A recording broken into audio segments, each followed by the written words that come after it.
વાત કરીશું। રાજકોટના ઇન્દિરા સર્કલ નજીક જ્યારે એપ્રિલના રોજ રાજકોટ મનપા સંચાલિત સિટી બસ દ્વારા અકસ્માતનો એક મામલો સામે આવ્યો હતો। ડ્રાઈવર શિશુપાલસિંહ રાણાને હોસ્પિટલમાંથી રજા મળતા ગાંધીગ્રામ પોલીસ દ્વારા ધરપકડ કરાઈ છે। ડ્રાઈવર શિશુપાલસિંહ પર જ્યારે अपराध मनुष्य वधनो गुनो दाखल थयेल छे અને समग्र मामले गांधीग्राम पोलीस स्टेशनना पोलीस इंस्पेक्टर RS मेघाणीए आप्युं निवेदन। प्राथमिक पूछपरछ में ड्राइवरे कह्युं ब्रेक मारी पण लागी ज नहीं। पोलीस द्वारा PMI एजेंसी अने विरम एजेंसी संचालकों ने नोटिस आपी बोलावाया छे। गंभीरग्राम पोलीस करशे एजेंसी संचालकों की पूछपरछ। समग्र घटना में 4 निर्दोष लोको थया छे करुण मौत।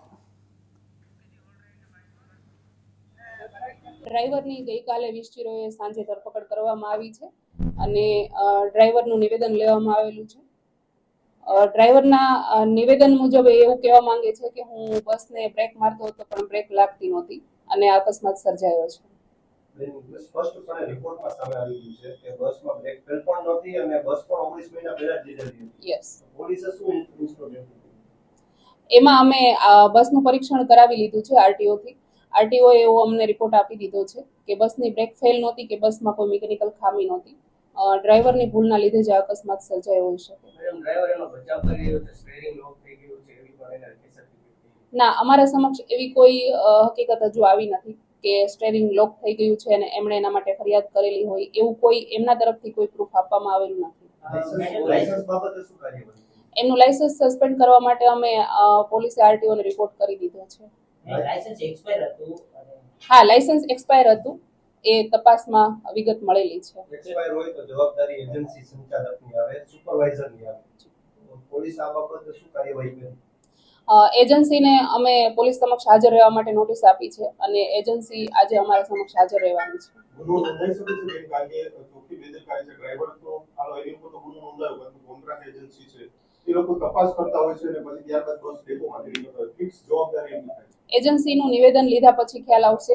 જો એમની બેદરકારી હશે તો ચોક્કસપણે કાર્યવાહી કરવામાં આવશે। એજન્સીના જે ડાંગર છે એમને બોલાવવામાં આવ્યા કે પૂછપરછ ના, એવું કોઈ પર્ટિક્યુલર નામ હજી ડાંગરનું કે એવું કંઈ આવ્યું નથી। અમારી પાસે વિશ્વમ એજન્સી જે RMC તરફથી જેને કોન્ટ્રાક્ટ આપવામાં આવ્યો હતો એ PMI એજન્સી એ પેટા કંપની વિશ્વમને કોન્ટ્રાક્ટ આપેલો હતો। તો અમે વિશ્વમને અને PMI ના સંચાલકોને જે જવાબદાર માણસો છે એને નોટિસ આપીને પોલીસ સમક્ષ હાજર રહેવા માટે જણાવેલું છે। આરોપીની ધરપકડ કરીને હવે શું કાર્યવાહી? આરોપીની ધરપકડ કરેલી છે અને એને અમારે જે વિગત લેવાની હતી કે એમના જે સ્ટેટમેન્ટ લેવાના હતા એ લેવાઈ ગયા છે અને હવે અમે એમને સમય પૂરો થતા કોર્ટમાં રજૂ કરીશું। શું મેડમ એને નિવેદનમાં શું પ્રાથમિક શું સામે આવે છે? એમના નિવેદનમાં તો એક જ રટણ કરે છે કે હું બ્રેક મારતો હતો અને બ્રેક લાગતી નહોતી। આ સિવાય બીજું કંઈ નથી। ના, ટેકનિકલ કોઈ ફોલ્ટ પોલીસ સમક્ષ આવેલું નથી। RTO પરીક્ષણ કરી અને રિપોર્ટ આપી દીધો છે કે કોઈ મિકેનિકલ ખામી નથી। ડ્રાઈવર પીધેલો હતો અને બ્લડ સેમ્પલ લીધા છે? બ્લડ સેમ્પલ લેવાયેલા છે, FSL માં મોકલવામાં આવેલા છે સેમ્પલ અને FSL રિપોર્ટ આવે એના પર રાહ જોઈએ છે।